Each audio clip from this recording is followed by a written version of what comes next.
শীতকাল মানে যেমন হরেক রকমের সবজি পাওয়া যায়, তেমনি বড় সাইজের বেগুনও খুব পাওয়া যায়। তার মধ্যে বেগুন পোড়া তো শীতকালে সব মানুষের প্রিয় একটা খাবার।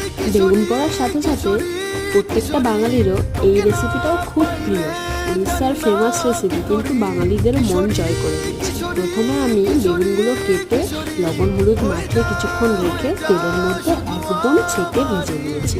এরপর আমাকে একটা ফোড়ন বানাতে হবে, তার জন্য নিয়েছি সর্ষের তেল, জিরে আর নিয়েছি কালো সর্ষে। এগুলো ভালো করে ভেজে তার সাথে নিয়েছি কারি পাতা আর লঙ্কার গুঁড়ো।